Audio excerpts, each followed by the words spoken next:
वो इस तरह से दिखा रहा, पता नहीं पूरे देश के सभी लोग हनुमान चालीसा में लग गए या हिंदू धर्म बचाने में लग गए या दूसरे धर्मों के खिलाफ काम कर रहे हैं। तो उसी वजह से हमें संविधान चालीसा शुरू करना पड़ा कि जो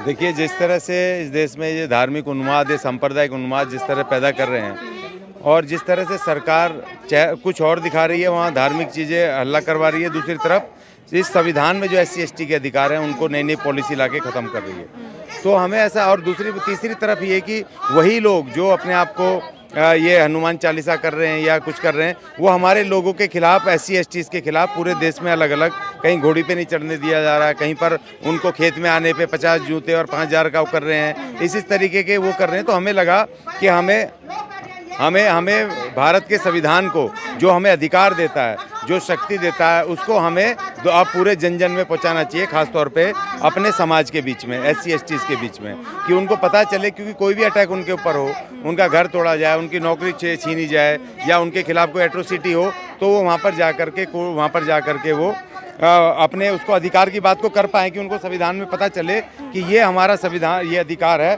और ये वहाँ पर कोर्ट कचहरी में जा करके वो अपनी बात को रख पाएँ।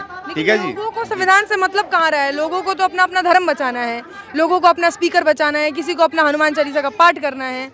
नहीं, देखिए, ये तो कुछ लोग तो होंगे ही ना, 130 करोड़ की आबादी है, जो उनका पक्ष है वो तो करेंगे, लेकिन इसका मतलब ये नहीं है। अब यहाँ पर भी हमारे सैकड़ों लोग सवेरे से पूरे देश से आए हुए हैं, जो आज हम यहाँ पर जंतर मंतर पे किया है। तो ये क्या लोग धर्म बचाने के लिए, संविधान बचाने के लिए बैठे हुए हैं? तो ऐसा नहीं है। 130 करोड़ में कुछ लोग उनके भी हैं, लेकिन सबसे बड़ी बात यह है कि उनके 10 आदमी, लेकिन उनका मीडिया जो मीडिया दिखा रहा है, मेन स्ट्रीम मीडिया, वो इस तरह से दिखा रहा, पता नहीं पूरे देश के सभी लोग हनुमान चालीसा में लग गए या हिंदू धर्म बचाने में लग गए या दूसरे धर्मों के खिलाफ काम कर रहे हैं। तो उसी वजह से हमें संविधान चालीसा शुरू करना पड़ा कि जो भी हम जिस तरीके से जनता में आवाज़ पहुंचा सकते हैं, सरकार तक आवाज़ पहुंचा सकते हैं, जो भी मीडिया, हमारी मीडिया है, जो हमें दिखा सकती है, जो संविधान को मानने वाली मीडिया है, कि भाई वो पब्लिक तक पहुँचाए कि भाई हमें जो कुछ भी मिला है, ये हनुमान चालीसा तो 26 जनवरी 1950 से पहले भी था ना।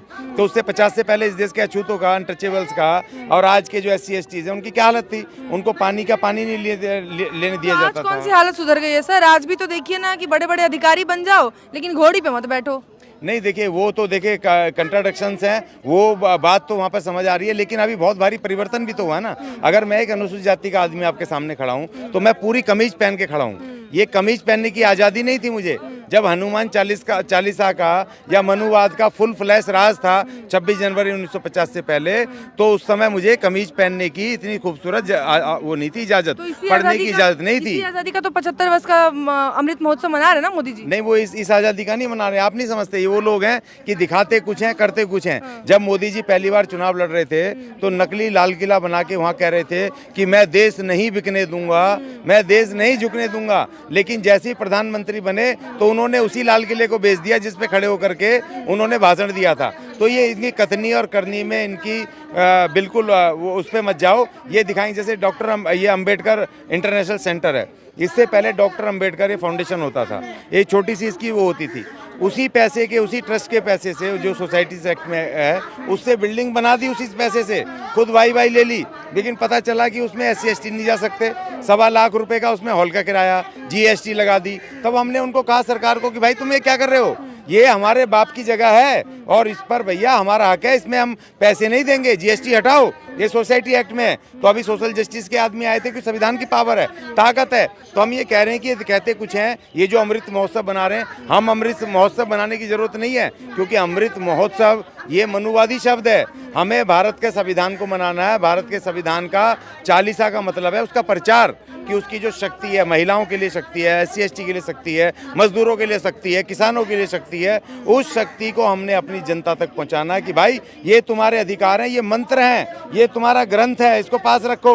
और कोई भी ये शैतान, ये जो अधिकारी, सरकारी अधिकारी, मंत्री संतरी, ये शैतान रूपी अगर तुम्हारे सामने आए, तो इस अपनी जंतरी को खोल लो और संविधान चालीसा के मंत्र पढ़ लो, भाग जाएंगे। चालीसा में कहते हैं कि भूत पिशाच से निकट नहीं आवे, महावीर जब नाम सुनावे। तो आप क्या कहेंगे? हम यही कहेंगे कि ये जितने भी योगी मोदी, तो एक देखिए, योगी मोदी तो एक तरह का एक फेस है सिर्फ। अच्छा। बाकी तो कहीं से जो विचारधारा तो कहीं और से चल रही है ना।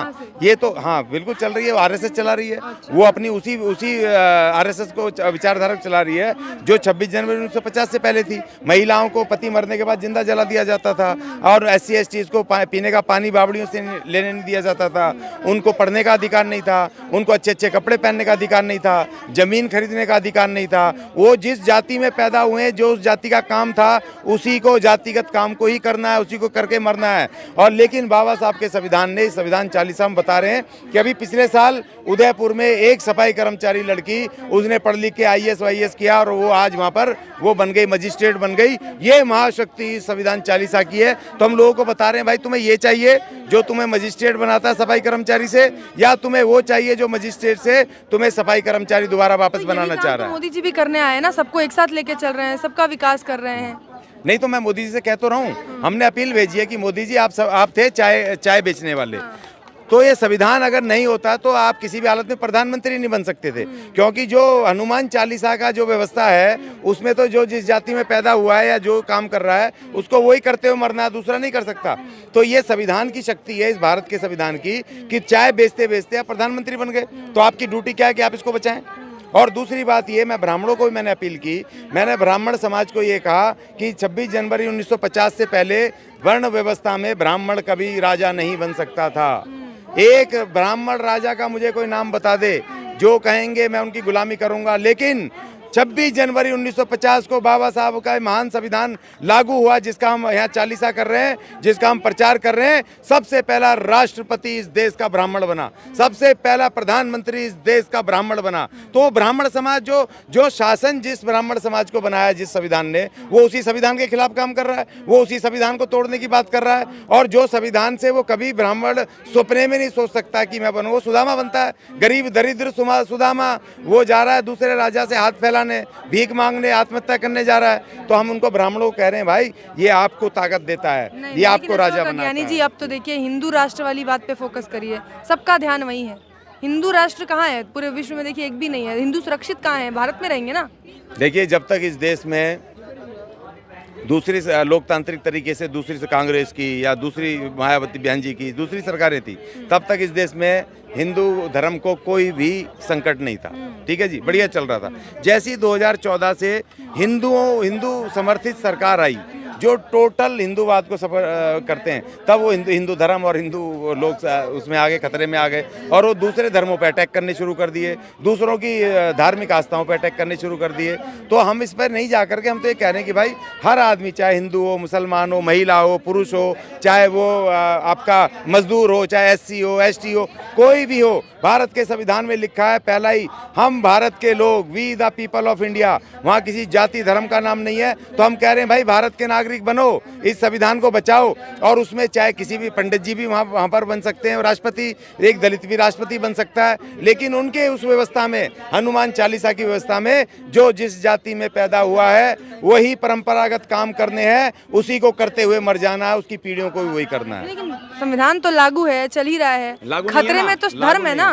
नहीं, धर्म नहीं है। देखो मैं कहता हूँ ये उल्टा करते हैं, खतरे में संविधान है और ये धर्म को वो बता रहे हैं। धर्म कभी खतरे में हो सकता है? दुनिया में कभी कोई धर्म खतरे में नहीं रहा, इतिहास गवाह है। कोई धर्म खतरे में, जबकि धर्मों ने दूसरे जब पीट के दूसरों को जबरदस्ती अपने पक्ष में लाए हैं, लेकिन धर्म कभी, लेकिन हमारा संविधान, महान संविधान, ये खतरे में है ना, क्योंकि ये महिला को ताकत देता है, ये मजदूर को ताकत देता है, ये SC ST को ताकत देता है। आज अगर मैं यहाँ बोल रहा हूँ आपके सामने, तो ये मेरे संविधान की शक्ति है। 26 जनवरी 2050 से पहले आप मुझे मिल जाती तो मैं तो वहाँ कोने पे कहीं लुंगी बनियान पहन के बैठा होता, गधे की तरह वहाँ झाड़ू मार रहा होता। तो ये संविधान मैं बता रहा हूँ भाई, मैं जो आज यहाँ हूँ, तुम लोग जो, ये संविधान की शक्ति से है। आप मानो धर्म आपके व्यक्तिगत मामला, बाबा साहब ने लिखा है संविधान धर्म को भी बचाता है। बताओ, ये जिस संविधान को हम बचाने की बात कर रहे हैं, वो संविधान सारे धर्मों को बचाता भी है, ताकत देता है, आज़ादी देता है। आर्टिकल 25 में लिखा है कि हर कोई भारत के किसी भी नागरिक को जो धर्म उसको अच्छा लगता है उसको मानने का, और उसको उसके हिसाब से उसकी प्रार्थना करने का, उसके भगवान को मानने का उसको पूरी स्वतंत्रता है। लेकिन ऐसा नहीं कहा उसमें, वो तुम मानो अपने अपने मंदिरों में या आपके जो मठ हैं जहाँ मानो, अपने घर में मानो, पीसफुल तरीके से अपनी आस्था को अपने प्रचारित करो, भगवान तक पहुँचाओ। लेकिन ये नहीं कि आप अपने वहाँ से निकल के दूसरों के गुरुद्वारों में, मस्जिदों में, गिरजाओं में, दूसरे धर्म के लोगों के घर में जा करके आप अपने उसको जबरदस्ती फोर्सफुली वो करोगे, वो तो उसमें क्राइम लिखा हुआ है, वो तो संविधान में क्राइम क्यों हो रहा है? वो कर रहे हैं और इसीलिए हम भी ये कर रहे हैं। वो कर रहे हैं, हम ये कर रहे हैं। वो हनुमान चालीसा कर रहे हैं, वही जो इस देश को हिंदू राष्ट्र बनाना चाहते हैं। बाबा साहब ने 26 जनवरी 1950 को ये जो भारत का संविधान है, ये उसी हिंदू राष्ट्र की उस व्यवस्थाओं को, जो शोषणकारी व्यवस्थाओं को बदल के संविधान दिया था। अब आप उन्हीं को वापस लाना चाहते हो क्योंकि उनको अच्छा नहीं लग रहा ना। एक अछूत, एक अनटचेबल, एक SC ST का अशोक अज्ञानी आज वहाँ जंतर मंतर पे वो संविधान की बात कर रहा है, वो केस लड़ता है मजदूरों के, आदिवासियों को न्याय दिलवाता है, वो भाषण देता फिरता, वो गाड़ी में चलता है, वो कार में चल, उनको पसंद थोड़ी आ रहा। अभी हमारा 6 महीने पहले एक लड़का राजस्थान में मारा ना, वो मूछे रखता था लड़का मेघवाल, उसको चाकुओं से गोद दिया इसलिए क्योंकि वो सुंदर सुंदर कपड़े, क्योंकि बाबा साहब के संविधान से उसको बढ़िया नौकरी मिल गई, बढ़िया पढ़ लिख गया। तो एक पढ़ लिख के आदमी को एक अच्छी सभ्य तरीके से रहने का, एक डिसेंट तरीके से रहने का उसको एक सलीका आता है। वो बढ़िया कपड़े पहन रहा है, मूछे रख रहा है, अपने स्कूटर पे कार में आ रहा है, तो उसको उनको बर्दाश्त नहीं हो रहा है। वो कह रहे हैं कि भाई ये जो हमारे गुलाम थे, ये जो हमारे पैदाइशी गुलाम थे, फ्री के गुलाम, आज ये हमारे सामने खड़े होकर मूछे पहना रहे हैं, सुंदर कपड़े पहन रहे हैं, बढ़िया वो पहन रहे हैं, हमारे सामने बातें बना रहे हैं, हमसे डर नहीं रहे। तो वो डर पैदा करना चाहते हैं उस आवाम में। ये इनका कोई धर्म परम नहीं है, ये डर पैदा, ये टेररिस्ट हैं, ये आतंकवादी हैं, डर पैदा करना चाहते हैं आम जनमानस में। और ये जो SC ST के लोग जो तरक्की करके यहाँ तक पहुँचे, उनको वहीं पहुँचाना चाहते हैं जहाँ से ये आए हैं। मतलब कुल मिला के कहना ये चाहते हैं कि धर्म भी बचाना है तो पहले संविधान